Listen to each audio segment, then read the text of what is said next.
পর্যন্ত 3টা পর্যন্ত। সো এটা আসলে খুবই চাপ প্রথম থেকে একটু মেনটেন করা। ক্লাসমেটকে দেখছো এখনই স্টার নামের আইটেম পড়ে তোমাদের কেটে নিতেছে, তাই না? মেসেঞ্জার গ্রুপে সেই স্টার নামের বিভিন্ন পার্ট সম্পর্কে বলতেছে, তুমি ডিপ্রেসড হয়ে যাইতেছো, আয় হায় আমার আর ভালো ডাক্তার হওয়া হইলো না। স্টার নাম জেনে কেউ ভালো ডাক্তার হয় না, এটা হচ্ছে প্রথম কথা। সামনে হয়তো আরো বড় বাধা। ভাই আমার তো মেডিকেলের চান্স হয়নি, তো আমি তো রাজশাহী মেডিকেলে পড়ি না। আমি 1 বছর গ্যাপ দিয়ে ঢাকা বিশ্ববিদ্যালয়ে ভর্তি হয়েছি, মেডিকেল আমার ভালো লাগে না। এই কথা শোনার পর আমার জীবনে যত দুঃখ ছিল সব শেষ। ভাই আমাকে বলছে যে জীবনে তোমার কোনো কিছু শেষ হয় নাই, your life start from the university, so get start. আমার ওয়াইফ, তো সবাই আমাদের জন্য দোয়া করবেন। হাত খরচ হবে, এরপর আর কখনো ঘুরতে যাওয়ার জন্য আসলে এরকম আফসোস করতে হবে না।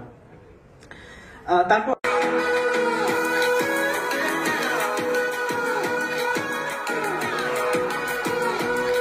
একটা কথা বলে যান যে চাঁদপুরকে কেন মনে হয় যে রাজধানী করা উচিত? আচ্ছা, চাঁদপুরের লোক মনে করেন যে রাজধানী করা উচিত, ঠিক আছে, বলেন কুমিল্লাকে কেন রাজধানী করা উচিত? ভাইয়া কুমিল্লা তো রাজধানী হয়ে গেছে। কিভাবে? কারণ হচ্ছে কুমিল্লা তো এখনো বিভাগ হয় নাই, কিন্তু একটু আগে আমি একটা শুনলাম, সে বলতেছে কুমিল্লা মেডিকেল নাকি বিভাগীয় মেডিকেল। কুমিল্লা যদি বিভাগ না হয়ে বিভাগ হয়ে যায় তাহলে রাজধানী না হয়ে রাজধানী। এইটা একটা বড় যুক্তি।